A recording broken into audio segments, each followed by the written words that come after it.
Welcome to the watch. Tonight, the battlefield is silent. Whether you are a knight, a soldier, or a weary traveler, find your place by our fire. Leave the weight of the world behind, and let the echoes of history guide you to sleep. The watch is ours. Rest easy.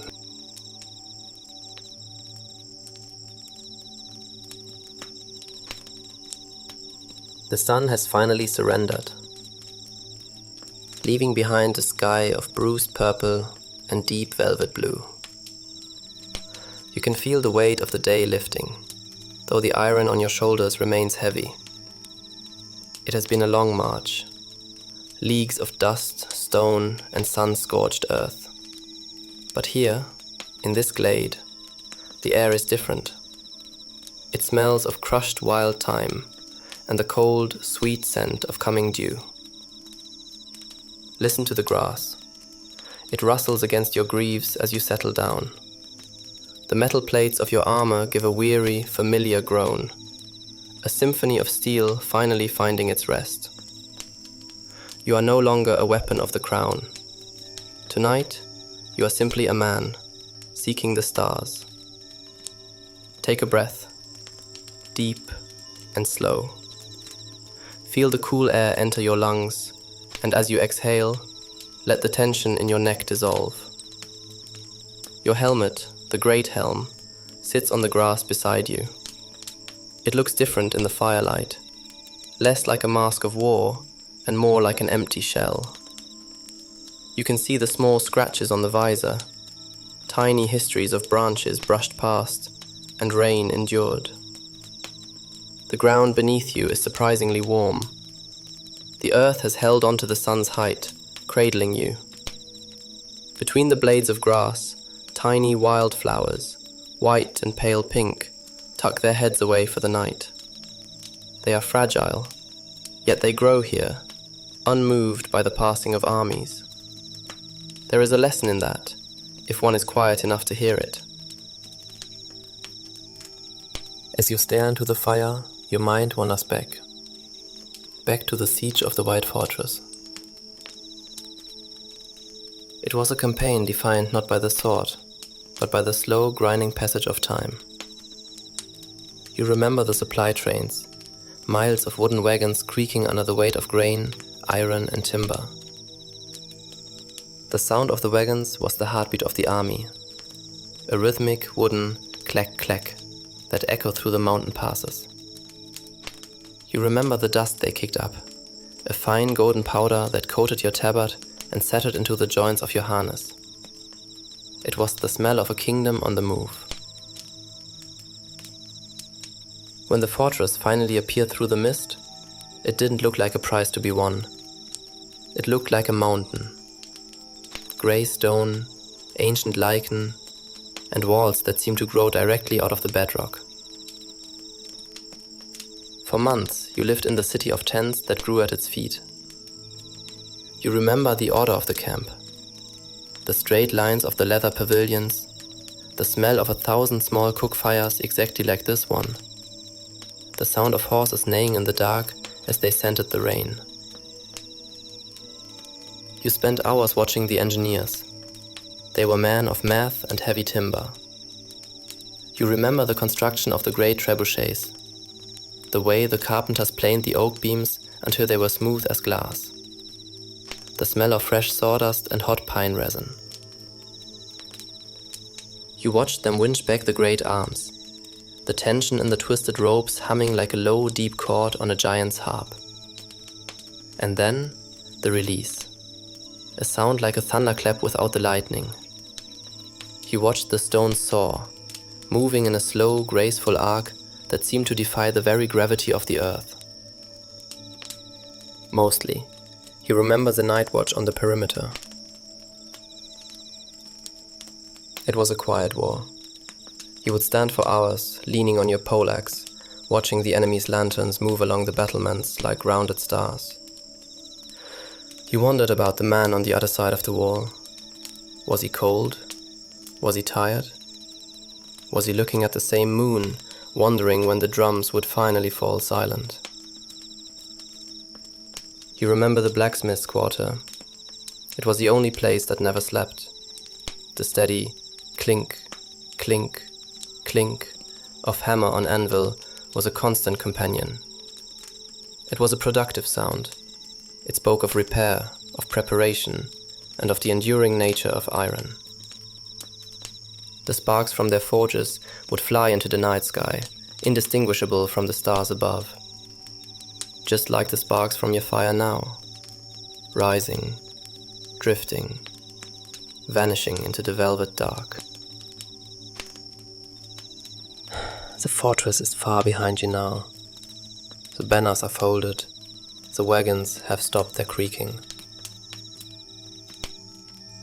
The world is narrowing down to this circle of light. The trees at the edge of the glade are swaying softly, nodding their heads as if they too are falling into a deep slumber. The stars above are stationary, fixed points of light in a shifting world. Your eyelids are growing heavy, so very heavy. The flickering light of the fire is turning into a soft golden blur. The sounds of the night, the wind, the distant owl, they are all merging into a single low vibration. You are drifting, like one of those sparks, floating up into the soft, dark velvet of the sky. Every muscle in your back, every cord in your legs is letting go. The metal of your armor is no longer a burden. It is a warm cocoon. The fire is settling, turning into a deep, pulsing red glow. The embers are dimming. The warmth is a blanket. The night is a shield. Sleep now, brave soul. The watch is taken. The fire will guard the dark.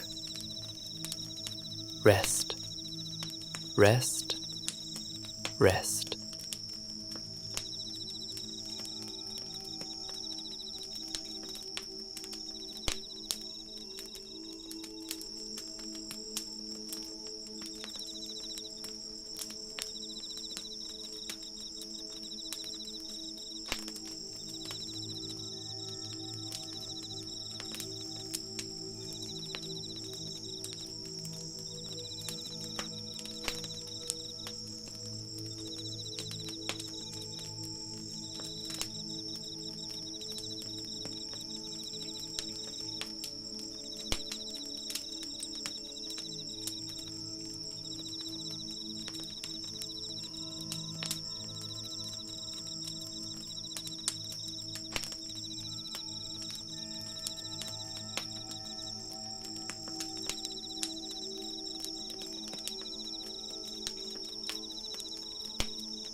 The rain has a rhythm here.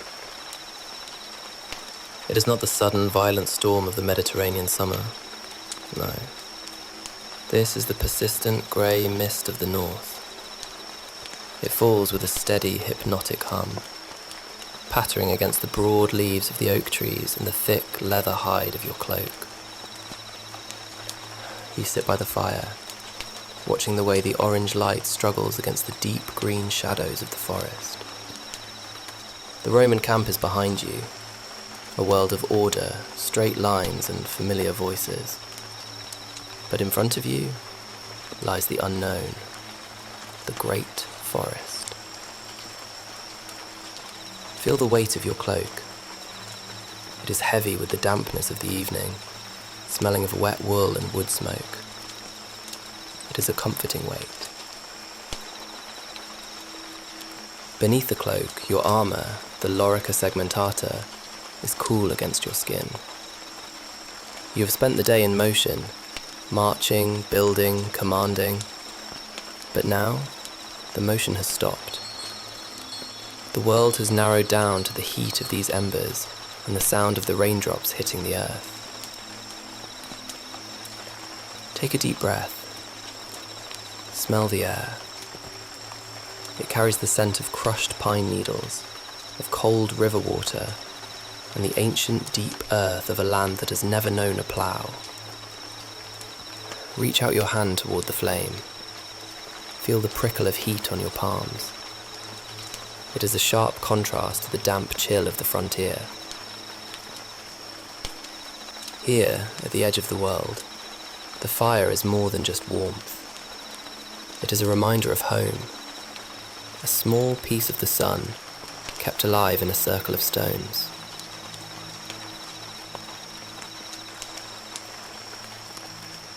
As you watch the steam rise from your wet boots, your mind drifts back to the march.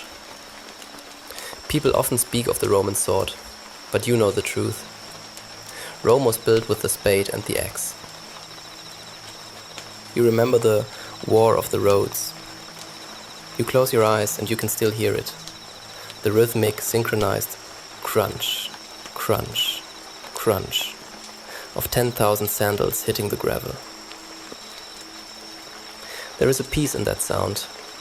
It is the sound of a machine made of man, moving with a single purpose. You remember looking down the line, seeing the eagle standards swaying slowly above the heads of the legionaries. A sea of red and silver moving through the green valley.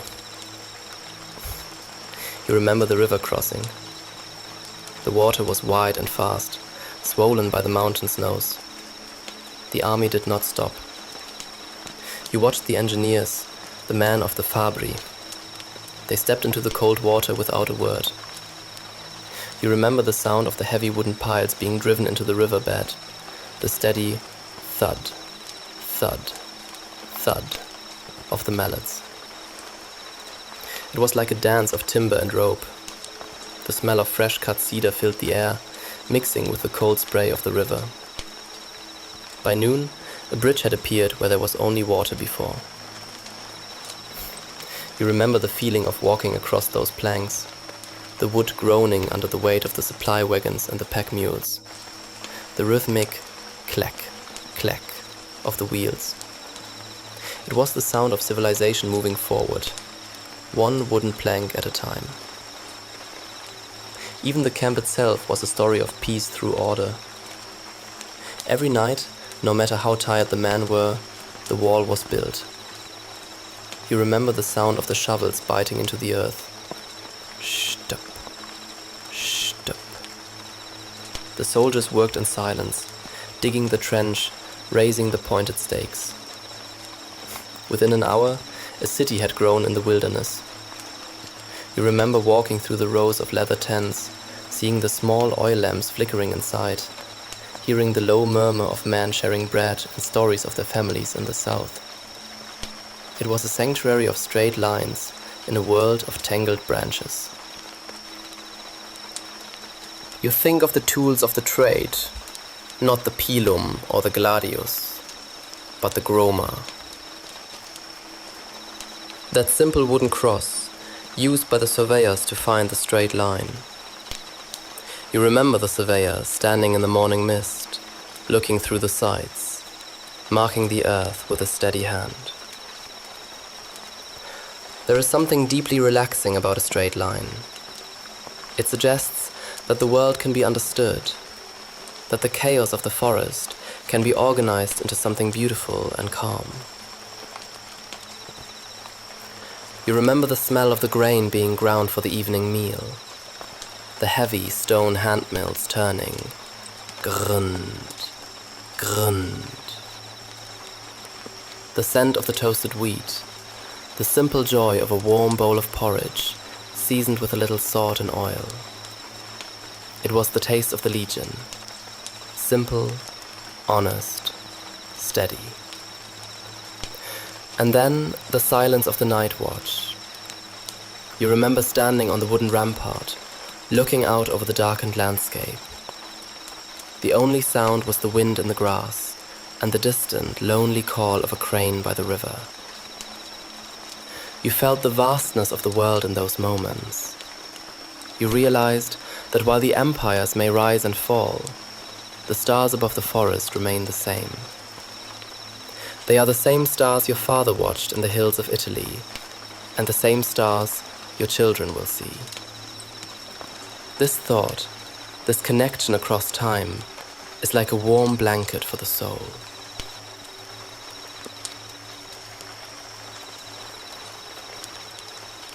The rain has slowed now. It has become a soft, misting spray that barely makes a sound as it touches the fire. The embers are a deep, pulsing crimson. They look like the glowing hearths of a distant city, seen from a great height. Your body feels heavy. So very heavy. The tension that you carried in your shoulders during the long march has dissolved into the warmth of your cloak. The dampness of the air no longer feels cold. It feels like a soft, cool veil against your face. The forest has gone quiet. Even the owls have settled into their hollows. The only sound left is your own breathing. Slow, steady, and deep. You are safe here. The walls are strong. The watch is set.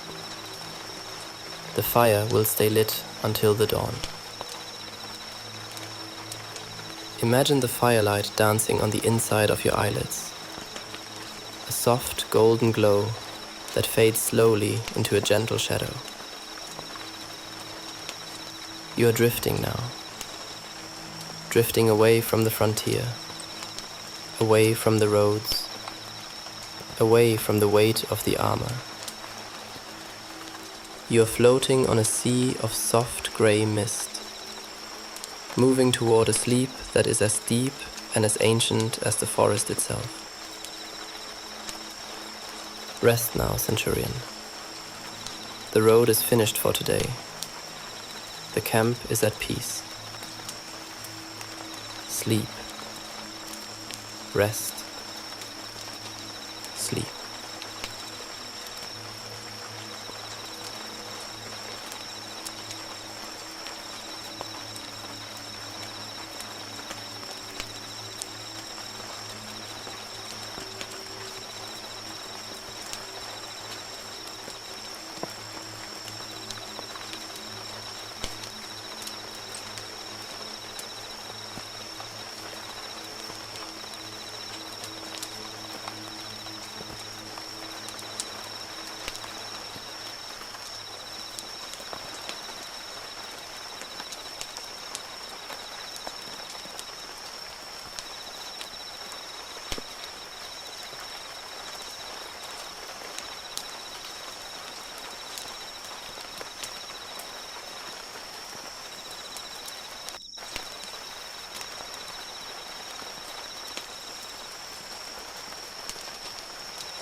The fog has come down from the peaks.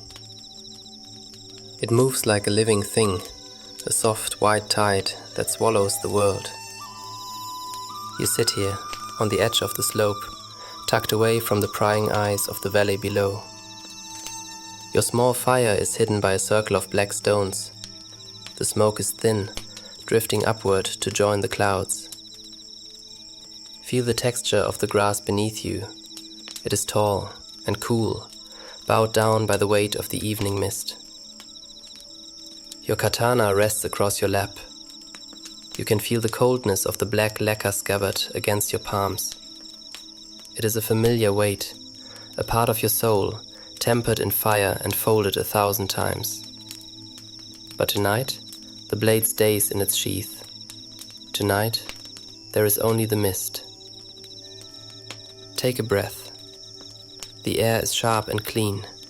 It smells of wet stone, cedar wood, and the faint, bitter scent of mountain tea. Your armor, the domaru, is heavy, but it fits you like a second skin. You can feel the silk cords that bind the iron scales together, a web of strength that has kept you safe through a dozen winters. Close your eyes for a moment. Listen to the wind in the bamboo grove. Shoo, shoo. It is the sound of the earth breathing.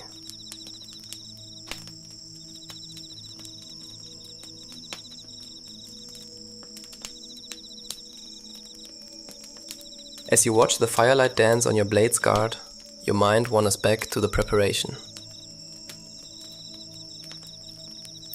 War in this land is not just a matter of steel. It is a matter of brush and ink. You remember the strategy tent. You remember the smell of the fresh ink being ground on the stone. You watched the general's hand as he moved the brush across the rice paper, creating maps that looked like works of art. The black lines represented the mountains, the blue lines the rivers, and the red circles the points where destiny would meet. There was a deep peace in that room. The only sound was the scratch, scratch of the brush and the steady breathing of the masters. You remember the journey to the forge. You stood in the heat of the swordsmith's hut for 3 days. You watched the hammer fall. Ping, ping, ping. The rhythm was like a prayer. You saw the orange sparks flying into the dark corners. 1,000 tiny stars born from the glowing steel. The smith worked in total silence, his face a mask of focus. He wasn't just making a weapon. He was folding the strength of the mountain into the iron. You remember the sound when the blade was quenched in the cold water. A long hissing shh that filled the room with steam. It was the sound of the spirit settling. And you remember the archers. You watched them practicing in the morning light, standing as still as statues. They did not look at the target, they looked through it. The sound of the silk bowstrings, twang, twang, followed by the thwack of the arrow hitting the straw. It was a repetitive, hypnotic music. It taught you that in war, the greatest strength comes from the quietest mind.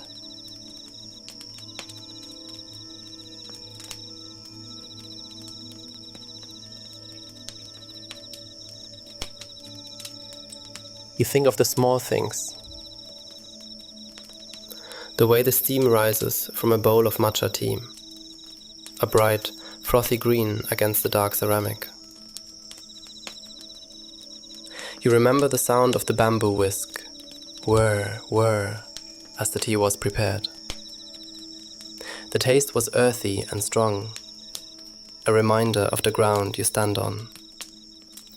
Even on the night before a great struggle, there was time for the tea.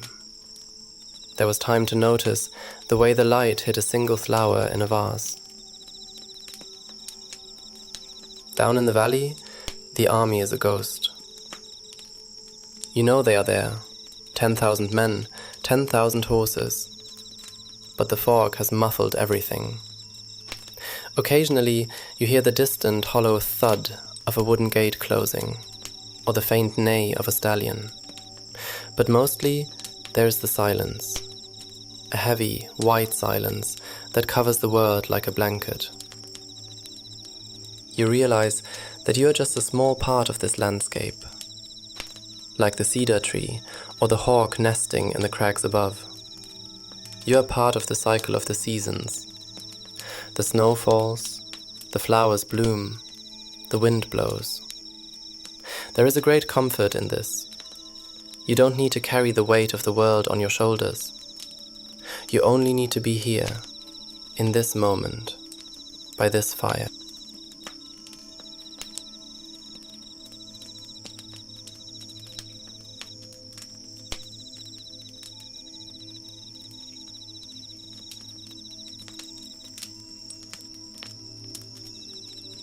The moon has risen behind the clouds, turning the fog into a glowing silver sea. The fire is dying down now. The orange flames have turned into small, pulsing jewels of light. Your limbs feel like lead. The armor no longer feels like iron. It feels like a warm, protective shell. The silk cords are soft against your skin. The grass is a bed of velvet. The sound of the stream below is a lullaby, a constant bubbling song that has been playing since the beginning of time. The world is fading away. The maps are gone. The swords are resting. The banners are silent in the dark. You are drifting, like a leaf on the surface of a quiet pond, moving slowly, circling, settling into the deep, cool water. Every breath you take is slower than the last. The warmth of the embers is a gentle hand on your shoulder. The mist is a curtain, closing out the rest of the world. You are safe here. The mountain is your fortress. The night is your friend. Sleep now, warrior. The path is clear. The forest is still. Rest. Rest. Sleep.